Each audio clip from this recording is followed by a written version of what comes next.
This is the Weather Lounge here at WeatherWorks.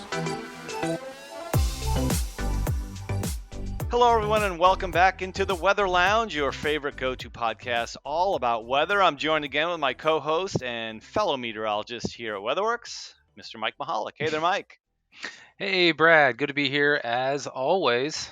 Got another good podcast coming up here, and it's been a hot summer here Yeah, the last couple of weeks here. but we're I always know it thinking was a about little bit. snow. Yes, absolutely. It's always Always, always. it's always in the back of our minds whether we're thinking about the upcoming winter, talking about storms. Always, Yeah, as meteorologists, we're all the snow weenie types, of course. yeah, But you know what? that, If you're a professional in the snow and ice industry, that's this right. episode is really just for you. I mean, at WeatherWorks, we focus again on so much on forecasting a winter storm and getting you Mm. the best information as quickly as possible to make these decisions. And while these forecasts are a huge asset to our clients, there's a lot more to winter operations than just weather, Mike. Yeah, I mean, that's absolutely right, Brad. I think one of the main issues that I hear about or at least one of the issues that I hear about when I'm talking with our clients in consultation calls during the wintertime is hiring seasonal employees. Um, Snow and ice removal companies need to hire enough people to meet their customers' demands, and that's one of the most important things they have to do, making sure all the snow is cleared and all the ice is treated. However, that's a tall task Yeah. sometimes because these working conditions in winter storms can be quite brutal, and the company needs the right approach here to meet their hiring goals for the season. Yeah, I mean, and when you think about it, there's so many variables to hiring. I Mm, mean, how big is this storm coming? How many people do I need to work? How long are the right. folks going to work? It's so many. I mean, just like when we're forecasting, there's a lot of variables involved, and same thing goes with snow removal and employment and getting rid Hmm. of that snow. So that's why we're really looking forward to talking with our guest today in our podcast. His name is Carlos Del Pozo, and he is a co-founder of Team Engine, and they are a hiring platform that helps companies build and retain their workforce. Mm. Now, we'll have Carlos dive more into this and about his company, but before we do that, let's take a short break, so do not go away. Well, welcome back, and this is the Weather Lounge once again, and we have a special guest with us, and that is Carlos Del Pozo. He is from Team Engine. He's going to talk about hiring during this season of winter and basically getting snow and ice companies all their seasonal workers and their required workforce. So, Carlos, hey, thanks for being here. Yeah, thanks for having me. Excited to be here. So why don't you just tell us a little bit here about Team Engine? How was it created? How founded? What are the goals going on here? Sure. Basically, give me the company in a nutshell for our listeners out Yeah, who is this person in this company? there. Yeah. So, Team Engine, we're a software company and we help companies with deskless workforces, especially in landscaping and snow, but also in Mm, construction, manufacturing, and the trades. Uh, and we help them to build and retain these high-performing teams. Um, we started the company in 2018. I started with a few other folks. Prior to starting this company, I'd been an Army officer. Then, after the Army, I mm, worked on acquiring a company uh, focused actually on these industries that we serve. And routinely, in talking to owners and learning about those businesses, I came across this same recurring theme, which was lots of customer demand, lots of opportunity, fundamentally constrained by labor. mm, And thinking about myself potentially running those businesses, how would I actually solve this problem? Hmm. Uh, and I didn't see a lot of great solutions. Particularly, I saw a huge gap from a technology standpoint, where other industries were pretty well served in these problems or topics by technology. There was a huge gap for these industries. So I decided to work with some folks to solve it, and we now work with about 1,000 organizations, Wow. and many of those in landscaping and snow. Hmm. Well, Carlos, your training in the military must have helped in this development of this product for hiring, I would imagine, right? I think the way that it plays into my current experience and Mm, work with the companies that we serve is that I think it comes down to empathy with the dynamic of standing knee deep in something, whether it's snow or dirt or sand, and trying to motivate folks to do good work and also getting a team like the ones that we might work with in the military or you might work with in the field in some of these industries, and how do you lead them, how do you guide them, how do you make sure that right. they are high performing. um, I am now sitting behind a desk, thinking about software, but I'm thinking about that Mm, from the perspective of how do I make this tool something that's going to uh, empower these teams and these managers and these leaders and these owners mm. to actually take their organizations to the next level. Um, so yeah, I definitely find opportunities to apply the experience of Ranger School to the business, Mm, but it's more from like the empathy of being that person on the ground, uh, Yeah. getting the stuff done. Now you guys are located in Colorado, correct? We are headquartered in Colorado, that's right, but we actually have a distributed team. Everybody is, we got folks working in Right. Hawaii, we got folks working in the Hmm. Northeast, all over the country, Right. and we're serving companies all across the country as well. Now you do green season stuff too, then. Yeah, yeah, Uh-huh. we're doing a lot of green season stuff as well. The folks we work with, we do have some companies that are focused on the snow season, but the Right. majority of them are doing green in addition to snow. Yeah. We have a lot so of yeah. clients like that at WeatherWorks too. I mean, obviously their main focus is winter and snow removal, but then they turn the knob over to spring, and then they're off Exactly. to the landscaping, roofing, and what have you. But it's Yep. it's it just goes hand in hand. But Yep. yeah. So I mean, looking at the snow and ice industry though as a whole, I mean, so what makes it so hard to hire these seasonable workers and seasonal workers, I should say? I mean, what's the hardest part about it?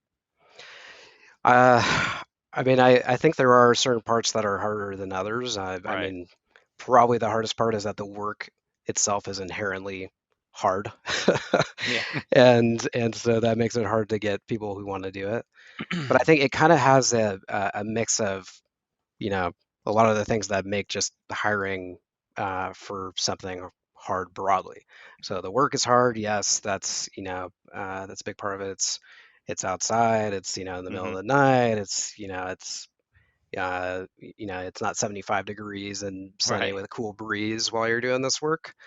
Um, so that's inherently part of it, but also And you're just at like the I was gonna say, and you're at the mercy of Mother Nature. I mean, you can't absolutely just schedule. Oh, I'm gonna work 9 to 6 all this week because exactly. that's what I'm.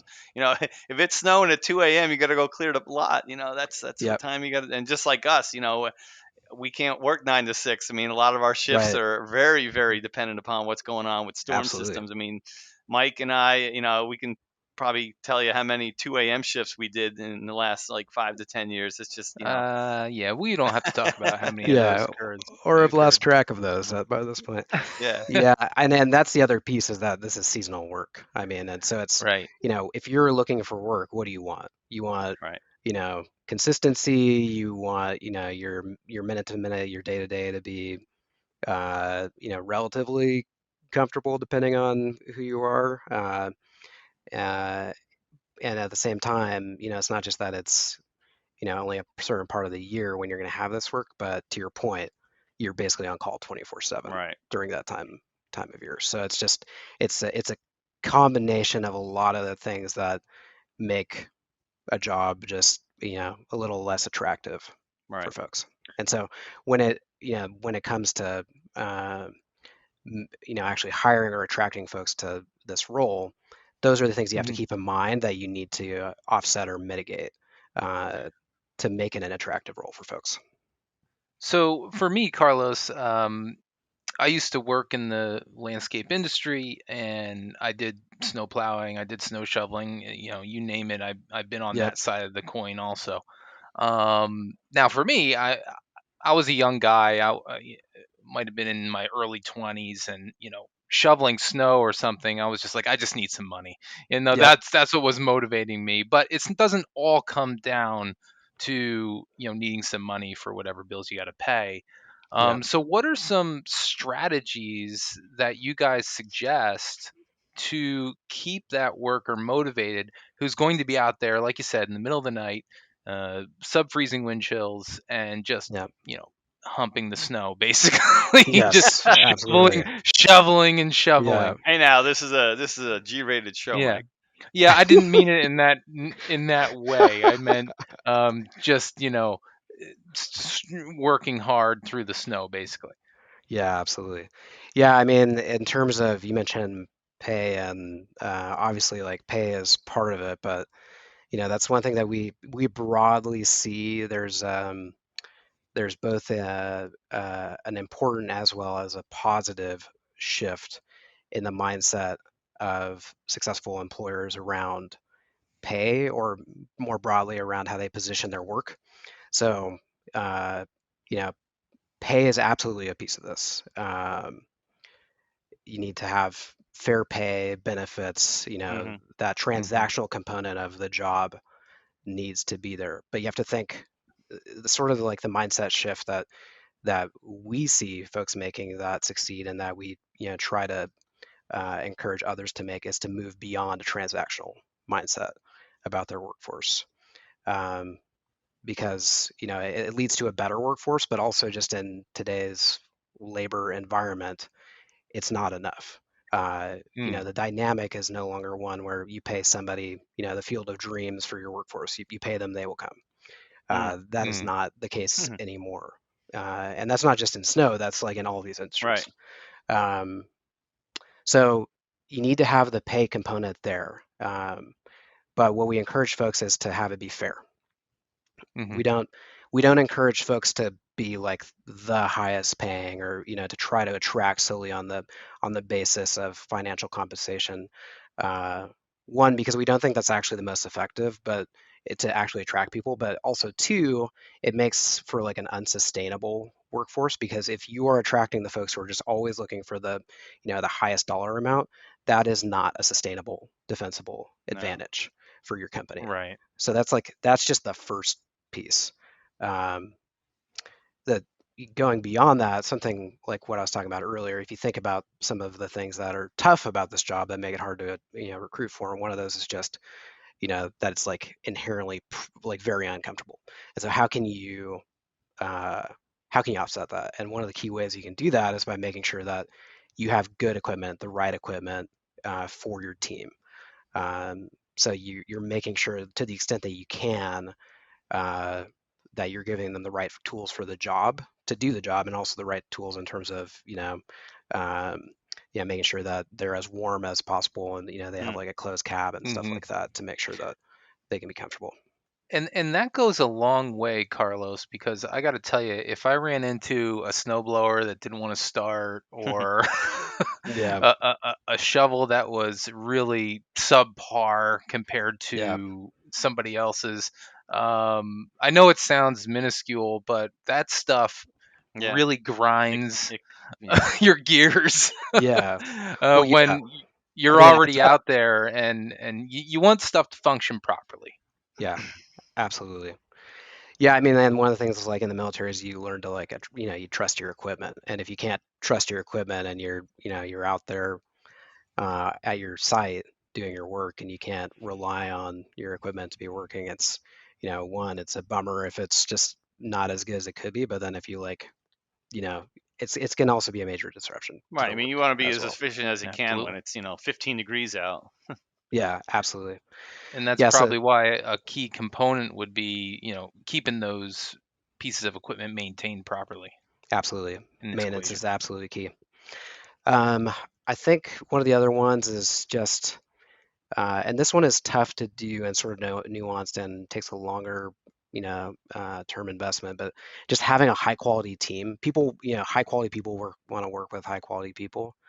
One of the Mm, things that we see is that folks tend to stay at a company longer if they enjoy the folks that they're working with, and if they like feel like they're part of a community. So that to the extent that you can create that kind of sense, uh, that will attract people to the team.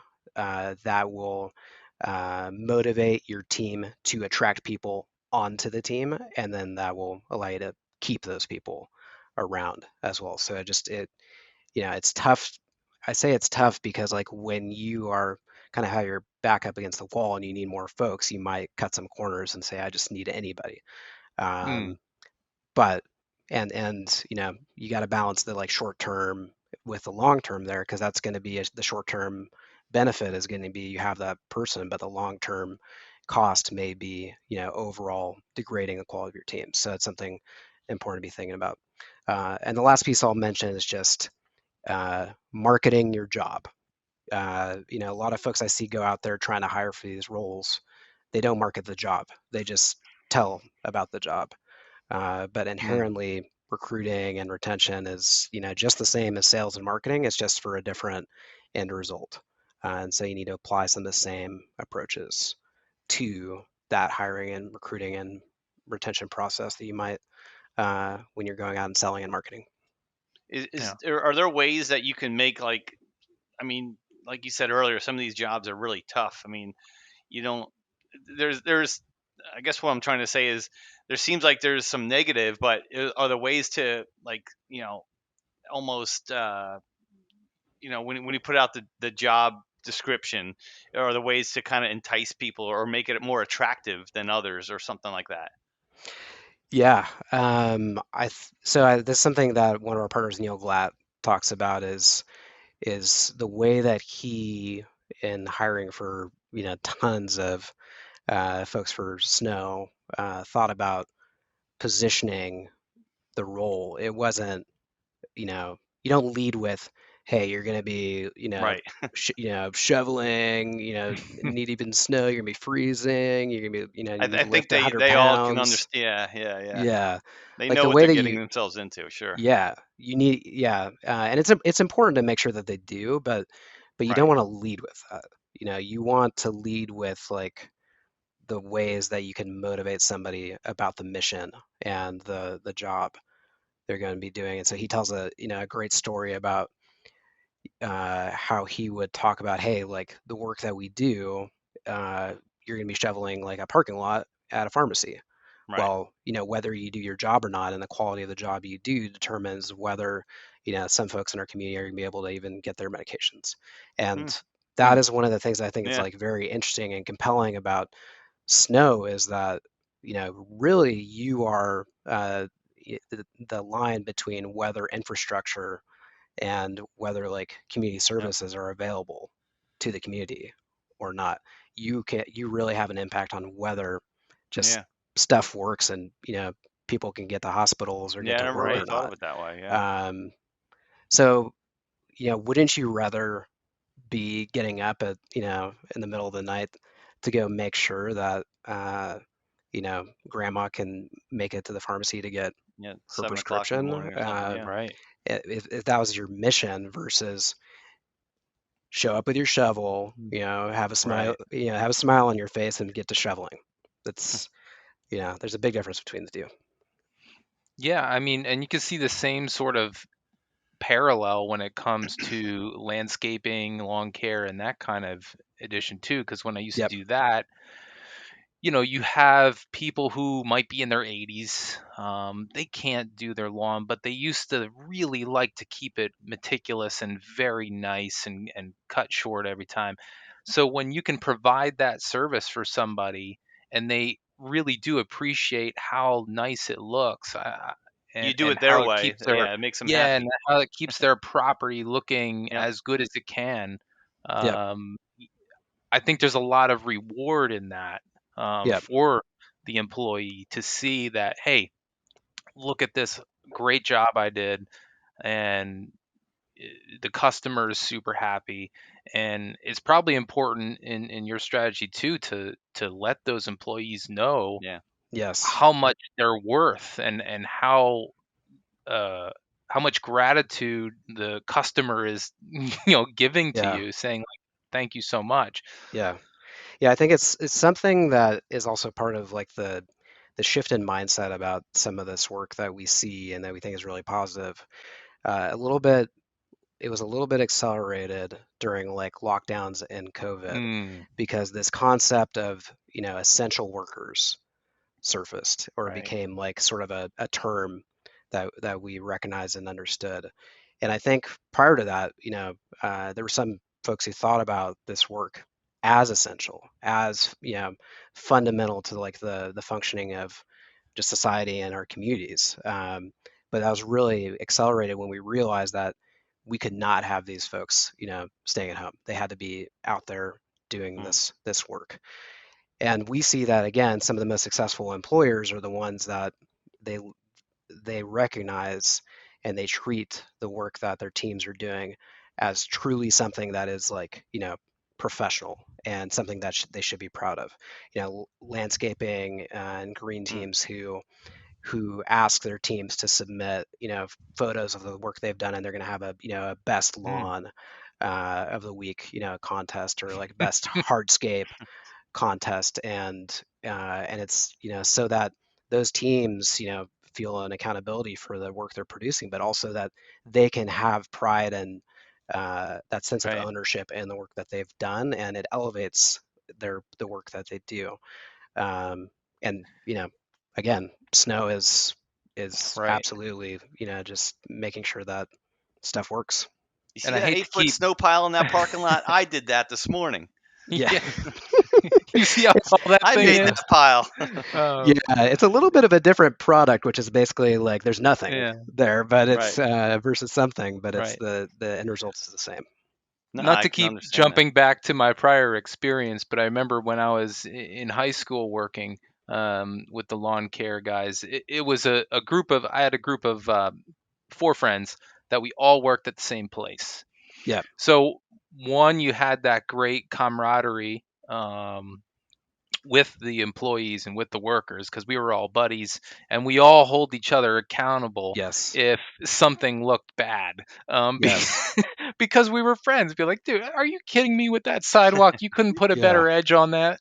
yep, And then it was the same thing where we would keep each other accountable, and I said, and also have pride in our work, and say, yeah, hey, hey Tom, let's just say, look at that edge I just put on that sidewalk. Do you see yep, how straight and vertical that is? yeah, And yeah, then, so then we would, like you said, it was almost like you said, submitting the pictures, what's the best looking lawn, and all that. So it was almost the same sort of idea where I bet you couldn't edge it as well as that, right, or I bet you couldn't, stripe a lawn as good as that.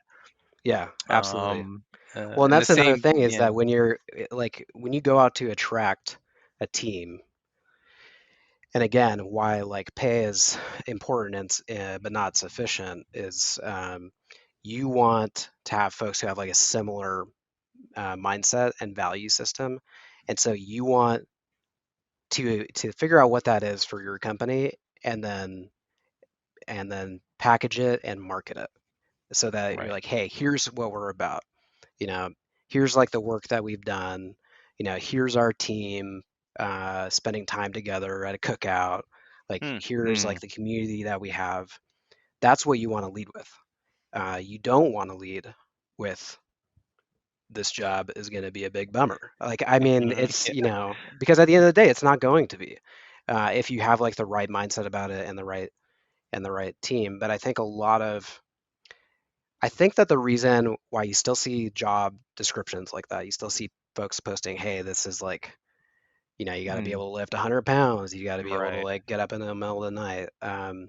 I think there's a couple reasons. One is that people fundamentally don't understand the difference between a job description and a job ad.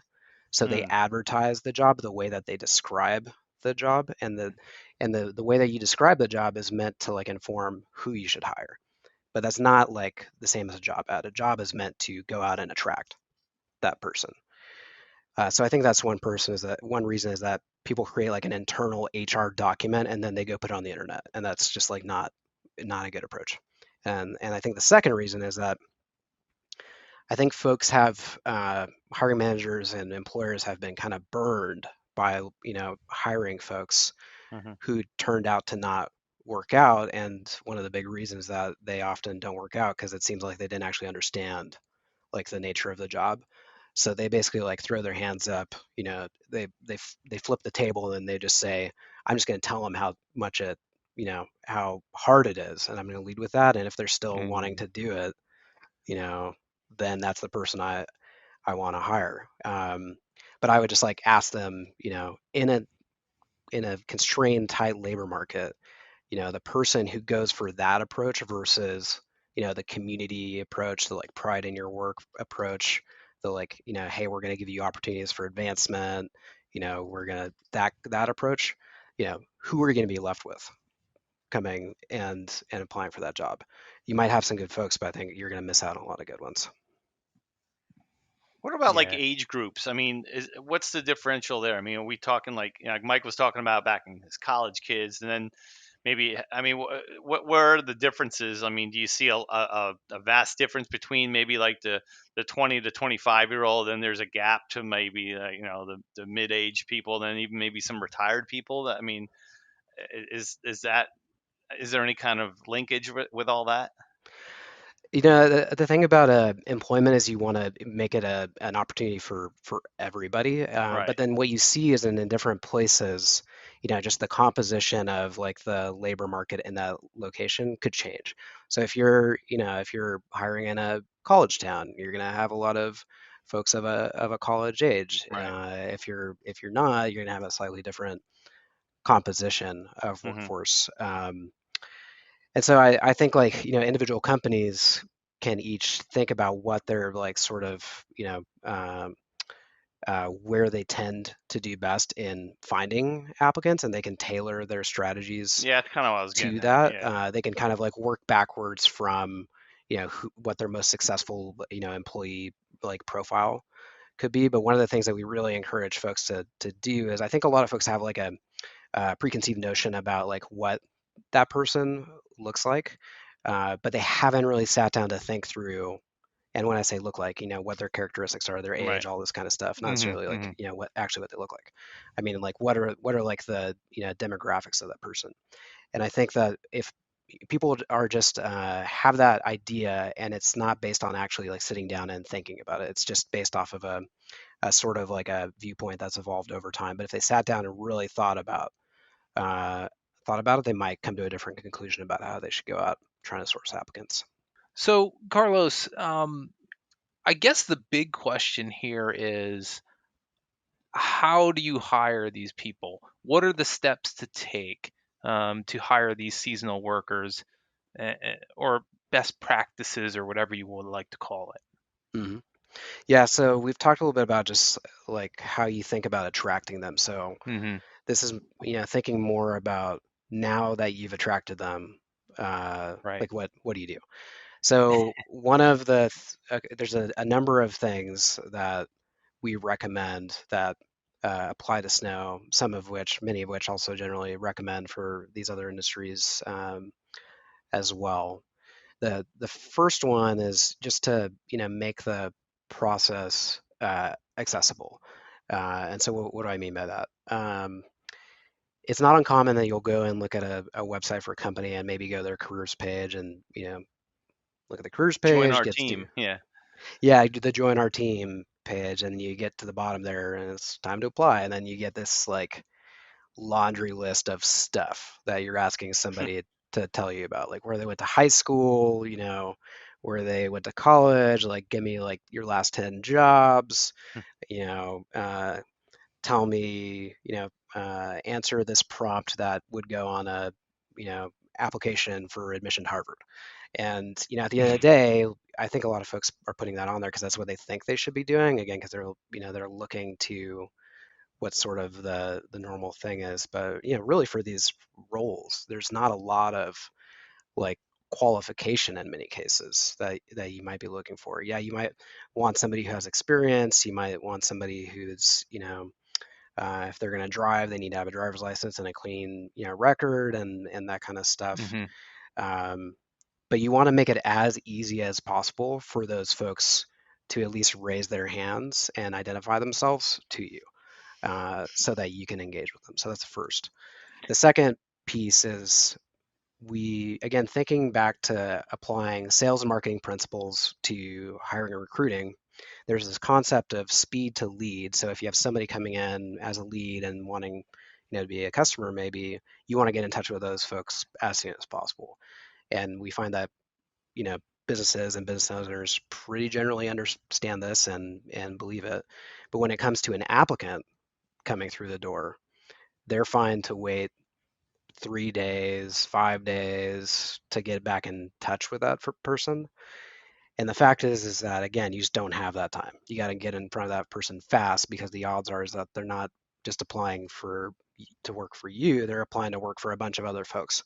And in these industries, your competition isn't just like the other folks who do snow. Your competition is retail, restaurants, Hmm. Hmm. hospitality. You're up against, construction, the manufacturing jobs that we talked about. It's just, there's so much other opportunity for those folks that they would qualify for. So you just can't be sitting there, saying, well, if they really want the job, they're still going to be here 3 days later, because they're not, unless there's a reason that, like, they haven't been scooped up already. So that's two. The third is, you want to, try to give yourself some lead time before when you're going to need these folks. So you want to start building a bench in advance. And actually, what we recommend is that you should be cultivating a bench all year round. Hmm. And thinking about how you might go about that. So many of the companies that are doing snow removal are, they're doing green stuff in the rest of the year.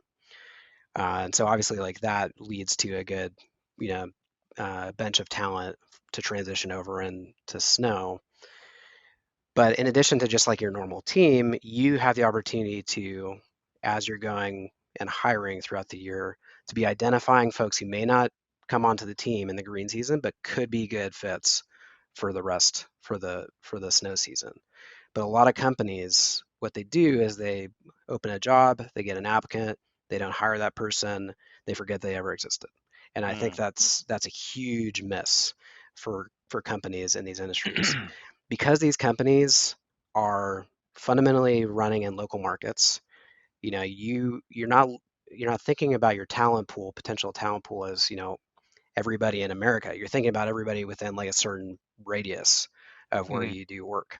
And if you think about it, uh, that pool of talent is potentially, you can get pretty close to like knowing a lot of that pool over Excuse me. time. And so if you're just transactionally, looking at a resume, tossing it out the door, you're missing out on opportunity to build out your own bench and database of folks who over time you can nurture and Hmm. potentially attract to come work in snow season. But also that, could be the path to somebody else. Like, if you can send out a message to those folks letting them know, hey, we're looking for people to work in the snow season. Maybe that person doesn't become somebody on the team, Right, but but they know maybe of they others. know. Yeah. Yes, that is your Hmm. entry point into this whole network. And so if you're just Hmm. thinking about like one resume, in, out, hire or not, there's just Right. such a compounding opportunity that you're missing Yeah, word of out on. mouth is one of the best ways things go Absolutely. around. That's for sure. Yeah, absolutely. And that's the other piece, is just, you need to ask for referrals. Um, the thing about this work is, because it is not necessarily, 9 to 5 every day, it potentially can be something that somebody can do in addition to another job. And so if you have somebody that you're hiring onto the team or bringing onto the team, it's a really good idea to ask them who else they might know, because they might know other folks who did not themselves apply, but because they're not looking, because they say, I have a job, but would be great fits and be very excited to do this kind of work. Yeah. So referrals are key. And as you know, as you mentioned, it's just also, uh, it makes the work potentially better and keeps people around longer if they bring those folks onto the team. Right. I guess my big hurdle, I guess, with the wintertime workers is there's always that chance that there's not much work to go around Yes. if it's not very snowy.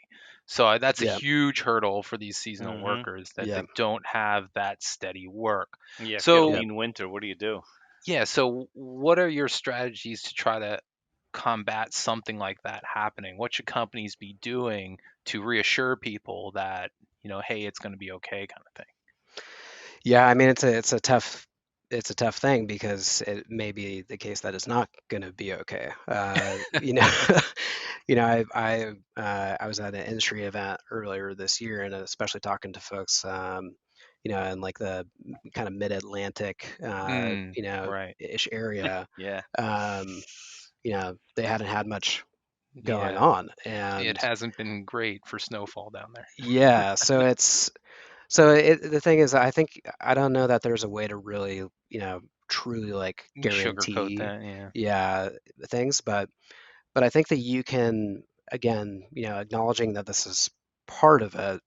Um, one of the things about, the fact that this is a seasonal work, it means that you have a workforce who is going to need other work at some time frame, and for many of these companies, they can provide that in other seasons because they are, doing Yeah. landscaping in the other seasons, but maybe they're not going to be able to do that during this season.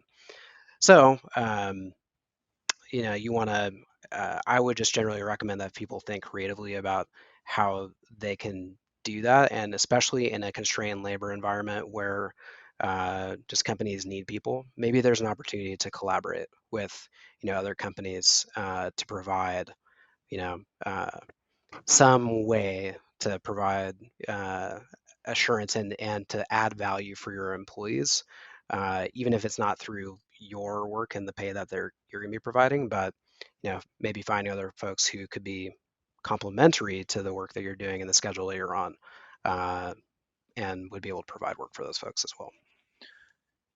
Yeah, I kind of see what you're saying a little bit about, there's other seasons that provide more steady work. So maybe that's some sort of enticement that, hey, hang on, we'll have more work for you once the green season starts. Right. If you're doing a good job here, you're always on time, even though it's the middle of the night, you know, maybe they're one of the people who you bring on once the green season hits. Right. Yep. And then you So can have almost normal hours for, several months because you can't do much at night then. Right. that's correct, yeah. Um, but all this sounds really great. I hope a lot of our snow and ice contractors, if they are listening, that they're getting some good tips. I mean, this conversation's been great so far as I can tell from a company standpoint. So you guys are hitting the nail on the head, it seems, Yeah. at Team Engine. Great.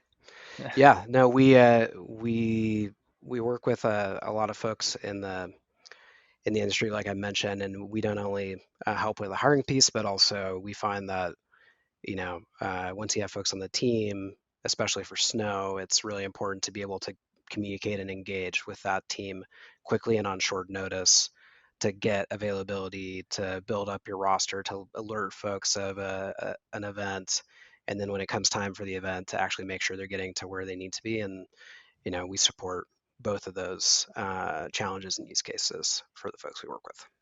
And like Mike said earlier, when he was just with his buddies and they were still working and doing their good jobs and kind of, poking at each other when it's the camaraderie, I think, when you do get on a team like that. And you can go have a beer at the end of the week when it's quiet and things like that. And you talk to your friends and, they become friends of people that you work with. And, it's just like anywhere else. And you want to be a part of a team like that. And I think that also helps a lot, people staying around. And maybe if they do take a break in the summer, they don't stay there, then they can come back for the next winter. And Yep. because I did that actually in college, I worked at a ski area in the wintertime, and I didn't do anything much in the summer, but I always come back in the winter and see the same kind of people, and it's kind of neat.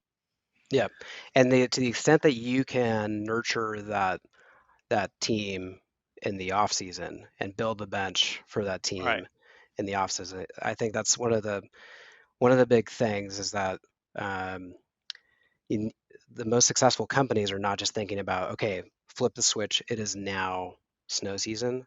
Hmm. They are thinking about uh, snow season year round. Champions are made in the off season, and That's good. they are thinking that way. They're thinking about building the bench. They're thinking about cultivating and engaging their team in advance of the snow season. They're seeing who's going to be around and available, and remind them that there's going to be all these opportunities. Asking them to start looking for ideas of other folks who can join the team. And so if you're taking that approach, thinking about it in the long term, and building up a continuous process, uh, it's gonna pay dividends. So, Carlos, you mentioned bench a few times, so that kept bringing me back to Grow the Bench and Grow Snow the bench. Fighters and, Yeah. and Yep. those teams. And I know you work kind of hand in hand with those companies. So, explain that dynamic there. How do you help them? And, is it events that you collaborate on? Yeah. How does that work? Yeah. We collaborate on events. We like to attend stuff that Grow the Bench and Snow Fighter Institute is putting on. We also like to be at events that they are also attending. So SIMA or other industry events as well. And I think the role that we play is we work with companies. We sort of help the same types of companies, Hmm. but in different ways. And we can't train a team on how to train a company how to build a sales team. That's going to be Neil all day long. And in fact, I believe he's recording a webinar uh, right this minute that with some other folks on my team about that Yeah, very no, topic. Neil Glatz, he's great, and we do a lot with him also, and he's been a associated with Great a lot. consultant. Yeah, great consultant for WeatherWorks for as long as I've Hmm. been there. I mean, it's Yeah. Mhm. almost every year, you talk to Neil at some point, and he was actually at our what was that last year's winter Winter session before seminar, yeah, he winter really seminar. went through all the ins and outs of what snow contractors are thinking about, starting from bids and all the way through the operations and Yeah, after the storm and very and knowledgeable too billing. about all that. Wow. Yeah. So, it was really good for our meteorologists to get an all-around perspective of what snow and ice contractors are dealing with Right. on a day to day so that we Yeah. can understand that it's not just the weather aspect of things that they're concerned about. There's all other Yeah. phases that they're thinking. Yeah. So it was really nice to talk to Neil about that. And now, Carlos, talking with you about the hiring and the strategies and stuff like that. I see how that goes Yeah. kind of together. Absolutely. It's just like a Very big Yeah. well. bridge between all the gaps between what we do, Mike, and Yep. what Carlos does and what Neil does, and it's all under one big umbrella, basically. But all these little parts to it. I mean, it's what makes it all run and smooth. Yeah. Absolutely. It's running one of these businesses is it's tough, and there's a lot that goes into it, and it's a pleasure to be uh, a company and part of a community of folks who are finding ways to enable Hmm. these businesses to really succeed and do great work. And it's not just a pleasure to serve these businesses, but also to stand shoulder to shoulder with others Yeah, I who was are gonna say trying you to do the must same take thing in pride different in ways. when you hear about that from other, from folks. Oh yeah, we had a great hiring session, or we had a great hiring season, Yeah. for this Yep. upcoming winter. Thanks for all you guys do. I mean, it's like, Yep. I like to hear that stuff. Obviously, just like when we like Yep. to hear clients say, "Oh, the forecast was spot on. You guys nailed it." That's all great stuff. It's just, you like to hear Absolutely. that from the folks that you're actually helping and working for. Yeah. Absolutely. At the end of the day, it's all about creating value, um, and that's how we do well is by doing good for the folks who Right. depend on us. So, Carlos, we're about wrapping up here with the podcast, but I'm sure there's people out there listening to this who want to get more information Mhm. about what Team Engine does, where they're going to be at events or something. So, Yeah. let our listeners know, hey, where can I find more information, and where can we find you guys? Yeah, well, you can look us up on the web at teamengine.io. The .io is very important. Okay. There's a bunch of information there about what we do, but the thing that I really want to direct folks to is there's a button on the top linked to some resources. And if you go in there, you're going to find a bunch of stuff that we've pulled together, whether that we've authored ourselves or that we have collaborated with folks like Neil and Phil and others on to make available for companies in these industries. So there's, for example, there's a package of job descriptions for landscaping and snow on there. There's Hmm. a checklist for where you should go to post your jobs. There's just a bunch of other stuff on there like that that is totally free and could be quite helpful for uh, for the folks Hmm. out there. It One of might the be the things hardest that part for. I was gonna say that must be the yep, hardest part for a lot of folks. Just where do I start? I mean, yes. where can I find info on this? I mean, and then once you get to that part, it's it sounds like you guys just take from there and make it easy. Yeah, absolutely. Yeah, and we because we work with so many different organizations, we get to see kind of really what works and develop a point of view about what the best practices are. And so we try to do our best to both package those in the software that folks use if they become a customer, but also make those available through those different resources on the website. So Great. that because a lot of folks whether it's like trying to hire for these roles, they're probably not a professional recruiter or they're not a professional HR person even necessarily. So where they start, we want to make sure that they can get to at least a really good starting point so that they don't have to start from scratch. Great. And I just visited your teamengine.io site and saw under resources 113 ways to find employees. So right there, I'm looking at that and saying, well, that seems interesting, right? Yeah. Yeah. Right Well, if you've there. listened to this, I've tried to give you just a few of the really strong Yeah. starting points, but if you find yourself wanting more, Yeah. there is 108 more there on the website. Hmm. Perfect. Just what everybody needs, of course. Well, Carlos, thank you so much Yeah. Thank you so for much for being on. I thank you all. yeah. Thanks for having me. Yeah, it's been a good time. I liked reminiscing a little bit about my past. Yeah, um, well, it's highly um, relevant. right, exactly. So that's why I kind of connected right away with that. But yeah, thanks again, and that's it for our podcast for this week. Remember, we'll have a new podcast every 2 weeks here on the Weather Lounge. So please be sure to visit and find us on any of your podcast streaming platforms that you may have or apps. We're also WeatherWorks is our parent company, and you can find us at weatherworksinc.com and also on any social media platform. So search us out on there. So that's it for our episode, and we'll see you again very soon.